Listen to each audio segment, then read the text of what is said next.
Good afternoon, Muskegon. Good afternoon, Muskegon. I'm Chauncey Williams. And I'm Tony Williams. And this is What Do I Do Now, your guide to credit, debt, and planning for your financial success with 103.7 The Beat.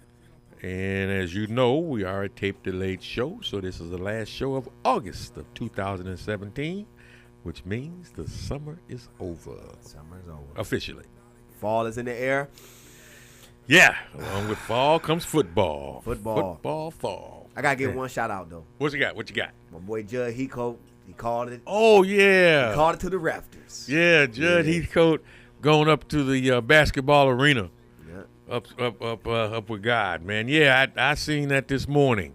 Yeah, great dude, man. You know, he I can't think of him ever bringing disgrace to Michigan State basketball. He didn't. He recruited humble guys. Yeah. He recruited some scrubs too. Oh, of course, they all get some zeros. You know, but he had high integrity. He brought in. I know he was at Montana State. He had Sugar Ray. You know, Sugar Ray. The guy that played for the Nets. Yeah. Magic Johnson. You know, Greg Kelser. I mean, the list can go on. Time to learn how to coach from him. So I just want to give him a shout out. So. And deservedly so, man. Basketball program for the most part has always been real stellar at Michigan State. I have to give them credit. They do a great job of attracting high character guys. Yeah, every once in a while you'll miss it, which happens. Yep. But for the most part, overall, I think their record indicates that they do a good job of selecting personnel for their program. So, yep. But speaking locally, we got not locally, but in the NBA, we got that trade we talked about last week. The trade that never happened. Oh, so it's a freeze on it, huh? Yeah, it's a freeze. The Cavalier people saying y'all shipped us some damaged goods. Oh, y'all wasn't truthful. Somebody didn't pass their physical. Wasn't truthful about the injury. Said we understand he was still in rehab, but we didn't know that he was so far behind that there's a possibility he won't even be able to play the upcoming season. Danny Ainge. Okay. Danny Ainge, he not put Brigham Young, put it together. That's right. He tried to gloss it over, man. Yeah. Send him. I sent my all-star player. Give us that. Right. And, so, I mean, they do have Cleveland in a position where, okay, if they nix the deal, y'all going to send Irving back to the locker room with the Cavs? Oh, man. How can y'all do that? They can't. So guess who's the trade bait? Jaylen Brown from Muskegon. Okay. They come out of California. And Tatum. And Tatum. Ooh, that's who they're pushing for, man. You know, I'm a Cleveland fan. I'm a LeBron fan. So absolutely, I am. We need one of those guys, and we got 5 more. LeBron will probably stay in Cleveland. Yeah. And with that other pick you said from the what? From the Nets. From the Nets. They got the number one unprotected. So that means regardless of how they fall out, if the Nets get a lottery pick, Cleveland has a lottery pick next year. Hey. I want my boy to go there from Michigan State to jumping bean. Jumping bean. Yeah. I can't remember his first name again. But you know what I'm talking about. Yeah. Man. Yeah. This is going to be interesting how this thing plays out because both of them is kind of bluffing. Cleveland bluffing because they're saying, you guys sent us a bad deal. Boston saying, well, you guys don't want Kyrie back because that's going to create a real friction in your locker room. So it's sort of old Mexican standoff, man. Yes, it is. Cause pretty interesting. Because then right now he can't come back to the locker room, right? It is. I don't know how they could. How they could pull that off. Training camp is about to start next week. Is that NBA training camp next week? Then they had a preseason in October, right? Sure do. The first game of the season, man. Halloween week. That's October, man. Yeah, so when that September clock comes, you training camp. You in the weight room, you in your nutrition. You got 4 weeks to get your body ready to play in those preseason games. Okay, then. So the trade got to go down this week. It got to finish off. Yeah, they have a deadline. It sounds like there's a deadline for this thing to happen, man. So it is going to be interesting. Man. That's pretty good. Dan Gilbert, you're not going to play me. No. You bring LeBron and says, no, LeBron. What do you think, LeBron? Can we bring him back? No. I don't think so. You want to destroy this locker room. So, interesting. Speaking of destroying, the Detroit Lions. Oh, can you believe it? $135 million to an above average quarterback. Above average. He above average. He's never won a playoff game. Never. They call him the comeback kid for some reason. Why are you the comeback kid when you have a whole game to play? Because they can't get out and get in front of folks and keep a lead. $90 million guaranteed, Chauncey. Man. Guaranteed. So he can break his leg tomorrow. If I was his daddy, I'd say, good job, son. Yeah. How can you? Tom Brady, all right? How many? He got what, five? Five Super Bowl rings? He is not the highest paid player in the league. The Rodgers guy. Yep. He got 1 or 2 Super Bowl rings. Excellent quarterback. Carr. The kid down in New Orleans, Yep. Breeze, he got 1. He's the man to me. I love him. Okay? But none of these guys are the highest paid in the NFL. And the Lions have to be the ones that come up with that tag of having the player with the highest salary in the league. You know how it is. Detroit big spenders. Oh, I don't know if this is going to work out. Somebody went to Northland and got his contract. Remember Northland in Detroit? Oh, yeah. There's Northland. They're on Greenfield and 8 Mile. So they went to Northland and got his contract. So they got him right. Oh, man. He got a stunt over there.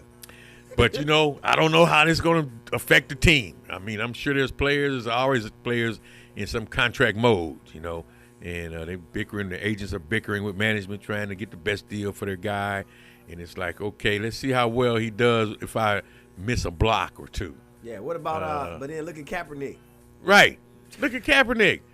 Got a Super Bowl. Well, he didn't win. He been in the Super Bowl, got a championship, NFC championship, 1 play away from winning the Super Bowl, and he can't even get a job in the NFL. And Spillane got 135 to throw away. Now you tell me what's right with that picture. I don't know. This is a crazy world we live in. Tell you that. Crazy. Oh man, crazy. Crazy. And prayers and thoughts go out to the folks in Houston, because I know we all got friends, relatives, family that's in that area that's just been totally devastated. Friends. And from what I understood, I heard a blip on the news today that this is the anniversary date of Katrina. Wow. I think it was like 10 years ago. Yep. This is when Katrina went through. So very unfortunate. And there's also people that went to Houston from Katrina and have to live it all over again. The nightmare. That's trauma. Yeah, right there. That's traumatic, man. But then I've also heard and read that Trump had rescinded some of Barack Obama's bill that he got signed into law about the infrastructure of the cities and limiting building new stuff because you want to make sure things are secure in flood areas. Yeah, that's a part of the repealing of anything that Obama had done in order to move this country forward. That was his main goal, is to make sure he tries to destroy the legacy of Barack Obama. So I wonder, is there any backlash? Is he at fault for the flood that just happened in Houston? Well, I would have to say not, but nature. You're right. You got nature. I know because you work in the insurance industry. But is this something that says, okay, this tells us that we are not prepared in our coastal cities to handle these kinds of major events? So we really need to take a close look at the infrastructure to find out how we can drain water, put in levees. They showed a map, and this map was probably 15 years old, and it showed the construction of the city of Houston. And at this time, Houston was only probably about 500,000 people. But the city has 60 square miles. Right. And now almost 7 million people live in Houston proper. And then they show the expansion, be it through the concrete buildings and roads that normally take away the wetlands. No drainage. That drains these waters that come in off the ocean in the case of a hurricane. So man has a part in the destruction that has taken place in Houston because of the massive growth that has taken place. That was part of Obama's bill, saying that we don't want to make sure we build too much because we're going to mess up the natural resources. Absolutely. That can possibly help us deal with catastrophes like this. That's right. Hurricanes just haven't started happening, okay? Yeah. Hurricanes been going on forever. But when you look at the destruction of hurricanes, it's only because they're getting worse. Populations are now occupying areas that were once inhabited. I call it rough and wilderness. Right. Okay, so when the hurricanes come through, there was probably hundreds of miles of land that was not developed, that was able to absorb the water. Right. So you didn't get the destruction that you have now of buildings and homes because of just massive expansion and growth in major cities, especially in the coastal areas. You're right. And then when New you Orleans, look the same thing. When you look at real estate in Houston, you can get a nice house for a cheap price. Oh, yeah. Like, oh, there's no certain taxes here, or it's different. I'm like, what do you mean? But now looking at the catastrophic things, insurance is probably Oh, my ridiculous. gosh. They're talking about double-digit billions, man, when this thing is all said and done. And then, it'll be this cat and mouse game where certain insurance policies, if you don't have flood insurance, it does not cover the damage. Okay? Certain areas have to be designated flood areas in order to get flood insurance. So a lot of these insurance companies, trust me, are going to deny claims of people that have lost their homes. Wow. The only thing that they could possibly that they will cover is contents. But structural things, they're going to try to circumvent and get out of paying these claims, man. Billions of dollars. Trust me. You'll read about it in the coming months when this thing starts to recede and people start turning claims. It'll hit the news. Wow. Because you did not have flood insurance. It's not a covered event. Man, that's when the government has to step in, though. That's right. Government has to step in and make it right, and also hold the insurance companies' feet to the fire and make them come up with some additional money. But you know what? like say, I always look at it as a case study. Katrina is a case study to see what's going to happen, because when you look at Louisiana, they pushed so many people out of that city where they had to move to places like Michigan. Oh, yeah. Cincinnati. They moved to that city because they got rid of the wards. They got rid of them. The ward was gone. They didn't rebuild them. They made it resort areas. Yeah. A lot of the hotels. When I went to the Pelicans expanded. Right. Down there. The football stadium and the basketball, it's like those are the first things that did, man. They rebuilt. We went down about 15 years ago to Biloxi, play golf. All the casinos were built out in the ocean. At that time, they were not on land. So when Katrina came through, destroyed all the casinos, casino owners said, you know what? We're out of here. We're leaving, because the ordinance says you can't build casinos on land. They went inland to those ghettos. Guess what? 3 years later, they had casinos rebuilt in the proper of Biloxi. They wasn't in the ocean anymore. So therefore, those were some of the first structures to get rebuilt. There are people still in New Orleans today that their properties have not been rebuilt. They're still waiting on FEMA to come through with the funding to build their houses today. Isn't that amazing? And now they're staring down at another massive hurricane that probably will exceed in total destruction Katrina. Wow. So this is going to be an ongoing event, man, for probably the next 3 to 4 years. Kids gonna miss school. Oh yeah. For months. Oh yeah. They can't go to school. There's like massive oil refineries in Houston, and we all know what happens if they can't refine oil, get it to the market. Supply and demand says the supply is lower, the demand is the same or higher, and therefore the price increases. You're right. You're exactly right. Yeah, goods and services that would come through the harbors. There's a port city of Houston. They can't get into the harbors, unload product, goods and services. They have to relocate or go to other harbors, other distribution points. That's going to add cost to goods and services. So being Houston, it made, like the number 4 most populated city in America. Yes, it is. Yeah. And I know a lot of people from this area moved down there. Yeah, New York, Los Angeles, Chicago, then it's Houston. Yep. As population goes. So one of the largest. Got a lot of stuff happening, man, in the news. A lot of stuff is happening. And it all is going to affect us economically. Yes, it is. Okay? And I was that's what looking we're at some talking stocks about. I had today, and it's like it went up. Okay. I guess some energy stocks I'm holding. I didn't pay attention to which ones it was. But I just, like the shares that I own on the collectively, the prices went up. Okay, yeah, depending on. Dollars. But I know it's going to come, something else going to happen, too. Potentially, we'll just see how long this thing plays out, how much the government so then if you is go willing back, to support. Listen to this. If you go back 10 years, that's when the bubble bust. Yeah, 2008. Yeah. This is 2017 going into 18. So we're going to have an anniversary of the bubble bust, and History repeating itself? History repeating itself. Yes, it is. And if we don't change, if we don't do things differently, then the same results are going to happen too. Yeah. Where, the economy will take a big dive. And, the other piece of all this is those North Koreans. Today they shot the missile over Japan. Okay. That's big news, man. Whether or not people realize it. That's almost an act of war. And over the next few weeks, it's going to be interesting to see how the world handles it. We know how our president said he would handle it, but we need to get the world leaders involved. United Nations. Yep. How they meet. Because if it was up to our president, it would be fire and destruction that has never been seen by mankind. Okay? And I don't know if that's the right way to address this issue right now.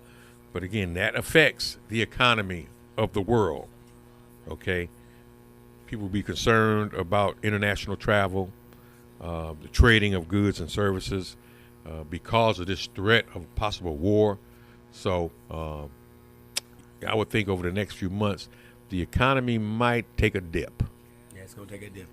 All right, every time I think about that, I can remember watching MTV. I was watching MTV was popular back then. They used to have the videos on all the time. And then that special came on where Kanye West went on and said George Bush don't like black people. Okay. It just came out of nowhere. Well, I'd take George Bush today. Yeah, I would too. And George Bush do invest his money back in black people. I'm gonna say Okay. that. Because when we was in Africa, it was a highway named after him, and he donated all his money towards it. So Okay. it's the first highway they had in Ghana. And it was named George Bush because he put all the money in. Was it a Trump Tower anywhere? Nowhere. I didn't think so. They built their own. They were building their own out there. So George Bush But got yeah, something.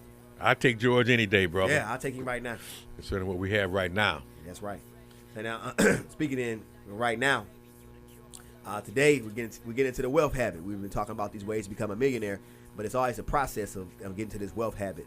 So I'm going to go over some things and just share with our audience. When we say a habit and a wealth habit, it's like exercise. Mm-hmm. You get in, get your muscles going, just so you got to get your bank account in a wealth habit. So it says, there's some questions. We're going to ask some responses. It says, if you had to select one daily habit that had the greatest impact on building wealth, what would it be?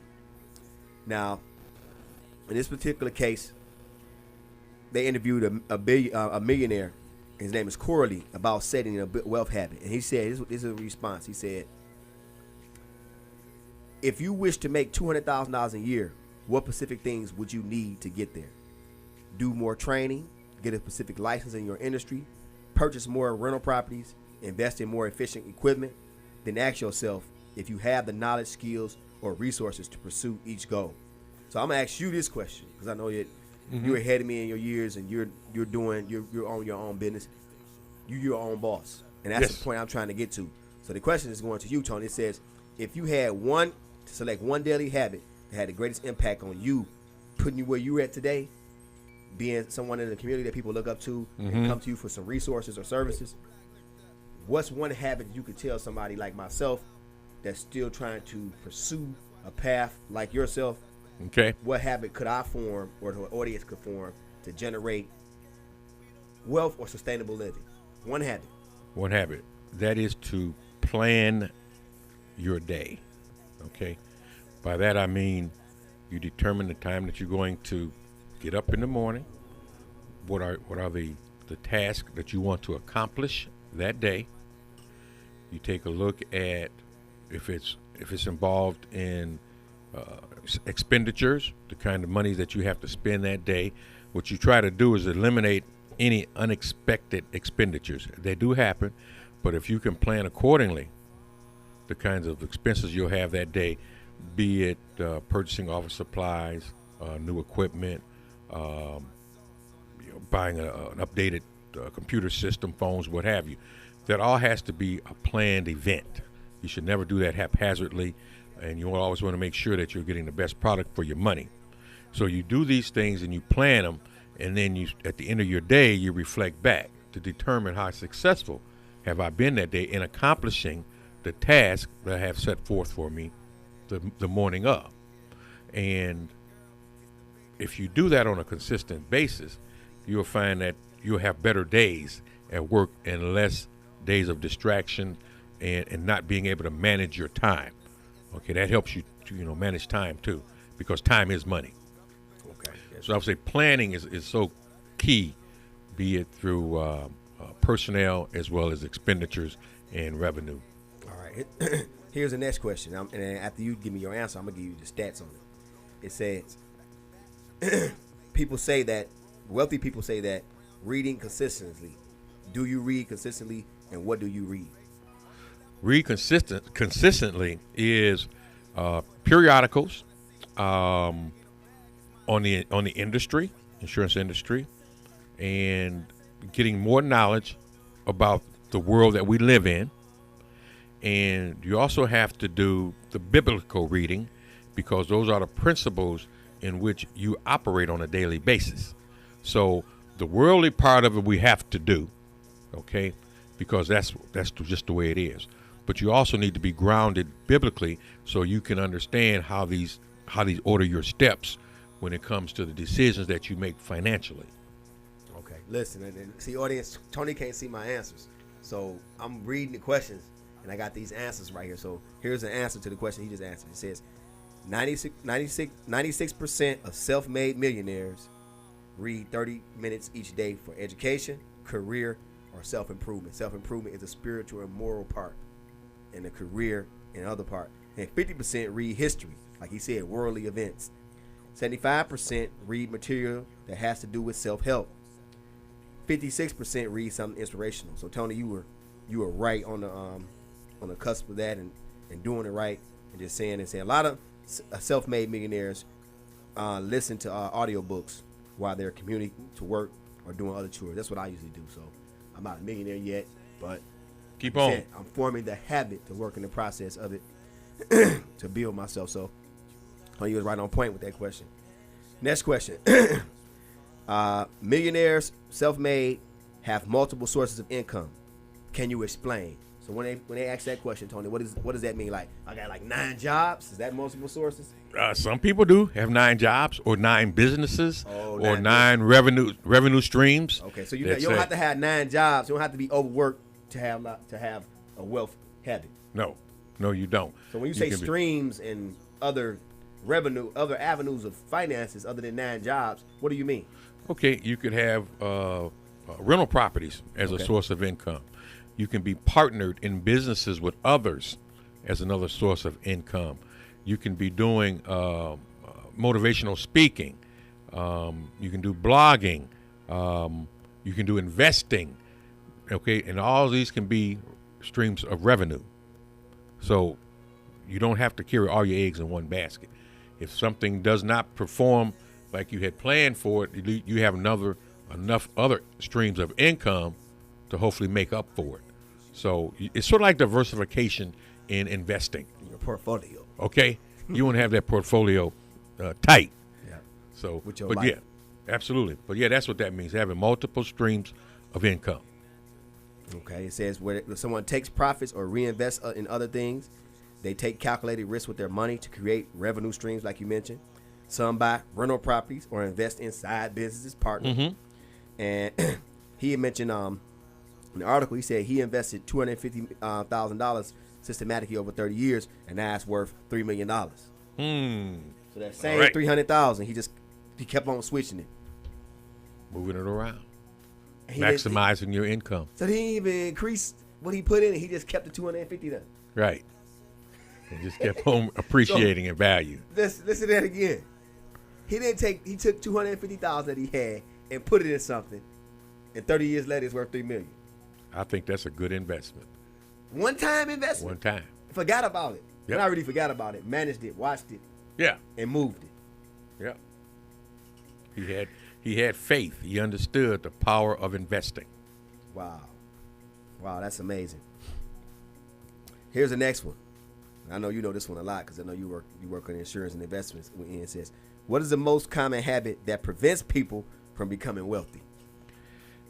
Consumers We want to be consumers instead of producers. Instead of producers and entrepreneurs. People just spend uncontrollably. Okay, you spend till you're broke. Okay, versus having that budget, living by that budget, having your expenses and having your income, and then you have your discretionary income, which is $150, $200 a month, whatever that might be. Unfortunately, people will say, I need to spend $1,000 regardless of where I'm at financially, and that's not good.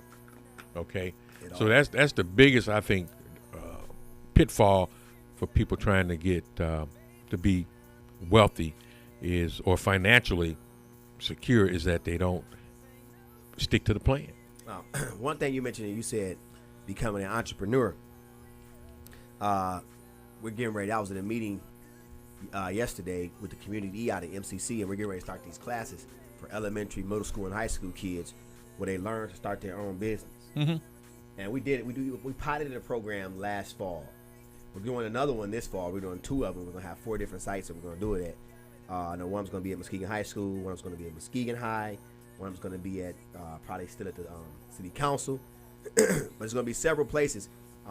MCA, I've been talking to them about getting one. So we're going to be having that entrepreneurship spirit, because that's the form of thinking abundantly, but also in the capacity of a budget. Right. As that budget grows and your money grow, your budget don't have to grow. And the question, this is their response, and you were right on track with that response. It said, increasing your standard of living to meet your increased income. You don't want to supersize your life just because you're making more money. Stuff don't make you happy. Nope.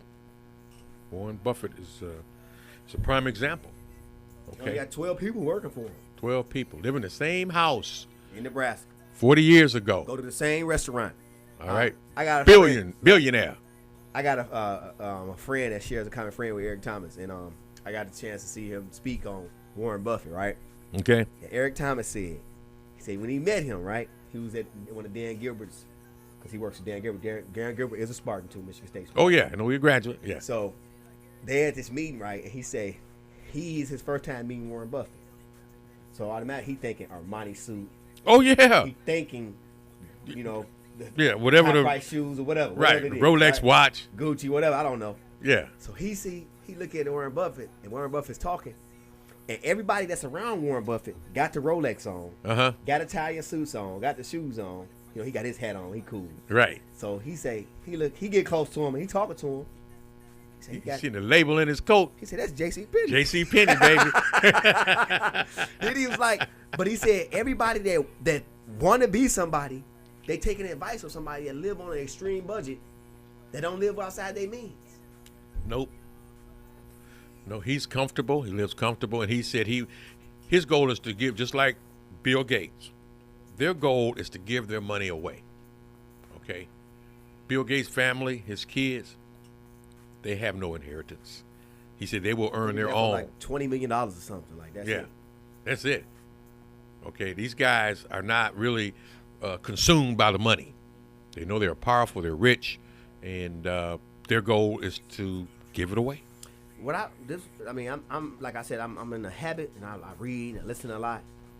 But my discerning spirit and what I've learned dealing with finances over the years and having struggled with them in the past is you build an appetite for junk food, and you build an appetite for nutrition. Just like your body, when you feed your body, you can feed your finances. Very good analogy. Very good. So excellent. You have a healthy financial attitude towards money, where you're putting the right things in your portfolio, you're saving right, you're building your business right to the point where it start becoming an income instead of outcome. Right. Because the outcome is to have more to be able to see your future. So it's like, I just look at it like a diet. Like, okay, what kind of diet am I on when it comes to my finances? What am I spending? Why am I spending this on this? And who am I helping also? Exactly, man. This is like going to the store. If you don't have a list of the items you need at home when you go to the store, you're going to buy junk and you're going to buy stuff you don't need because you don't have a clue of what you need at home. You don't. So So it's just amazing. It's just like I can remember we went shopping the other day. And I had donated some suits that I grew out of. I had the Steve Harveys. Steve Harvey with the big legs, and the big jackets, where they was, 16 buttons go all the way down. Right. I had a couple of those suits, and my wife kept on telling me, "Get rid of them suits. The pants legs too big," But I tried to. I was like, I gotta get my wear out of them. Right. I got a 7-year. One more time. So they got to the point where being a whole suit, just being some pants. Okay. And then wearing a polo with them. I'm like, I want to work. So it got to the point where I had to retire them and donate them. So we went shopping the other day, and when we went shopping, I went to a store. I said, I just want 3 pair of pants, 2 sweaters, because that's what I gave up to like 5 suits. So I said, I got some more dress pants. I want to just see these couple dress pants so I can wear to work. Yeah, right. So that's what I did. I spent a certain amount of money. She spent a certain amount of money. And the whole time we eating dinner that day at a restaurant. The whole time she talking about what I spent compared to her. And how we was going into places to be frugal. Mm-hmm. Long as the pants fit for the comfort and the look, the name didn't matter. Don't matter, man. The price mattered. Yeah. And I commend her for growing in that discipline, being able to see us. She's like, this my husband. It's like, I got to make sure I manage when he's there. Even though he likes this, he said he wanted to do this. And when we done doing this, we're done for the day. That's it. So Party's over. I appreciate that, her coming in on and seeing that and having it herself and competing with me and saying, I only spent this much, you spent this much. I was like, you got the financial stuff. I'm like, oh, but I said women clothes are practically cheaper than guys. I would agree. More. Yeah, because they shop more. Yeah, I said you shop more. Okay. But then we got into that was our conversation. So it was good. It was a healthy conversation. Last question, and we always talk about this one. How much does the average person that's well off save? How much does the average wealthy person save? How do they save, and how much you think they save percentage-wise? Man, I tell you, I was probably a little bit above average, but I'm going to go with 20%. Okay, 20% of your income you should always save. Okay. So look, listen, it says all people in my study save 10% or more of their net income every year. And 95% save, like you said, 20% or more of their income. And that's the self-made millionaires. Yes, sir. So you're on that self-made tip, 20%. And that's the struggle I'm trying to get to. I'm tithing already. I'm giving back to the organizations I work with. And I'm saving. So it's now it's time to get the investments bigger. So that'd be 40 going to something else and living off the 60. Right. That's it, man. So and you got to have that attitude. Okay. And think about it. It's like I look at it as a process of like Romans in the Bible. When I get to the point when somebody show me something, I got to renew my mind on it. Mm-hmm. Constantly. Like, did I do that? Like if I get a raise on my job or a business, or I close a certain amount of clients this year, it's like I'm not spending that money this year. Nope. Not raising my standard of living. Not going to do it. Can't spend that. I'm not buying a new vehicle. Yeah. I'm not buying this. I'm not buying that. So it's like get into that discipline and saying it's okay. It's okay. Because all you're really going to have when you say I'm going out to get this new car and your car still work, you'll have a like on Facebook, a picture, a tweet. Or if you go on that vacation you can't afford with a credit card and you done finance a vacation, you're going to have the memories, but you're going to have a bill. Oh, you got to pay. So just go and plan, like he said earlier, taking it back to my mentor, Tony, just plan first. Plan first. That was the first question I asked him. And his response was, plan your day out, plan your month out, plan your year out. If you're going to go on 3 vacations a year, save for them. When the income tax come, break it down. Yes. If you could get a bonus of the job, break it down. If you got a surplus of business clients, go to a vacation package place, buy it out a year ahead of time. Yep. If that's your thing. Pay it ahead of time. So just looking at it. One more announcement. On next Tuesday, we having our fist bump at Muskegon High School. Come out, encourage the kids. It's a new school year. Some great things going to happen, not only in sports, but academics and in our community. So be on the front line for our kids at Muskegon High School at 7:30 in the morning. On Tuesday after the holiday, come on and cheer them on, root for them. At the high school? At the high school? At the high school. Okay. So today we was getting to the wealth habit. I'm Chauncey Williams. And I'm Tony Williams. And this is What Do I Do Now? Your guide to credit, debt, and planning for your financial success with 103.7 The Beat.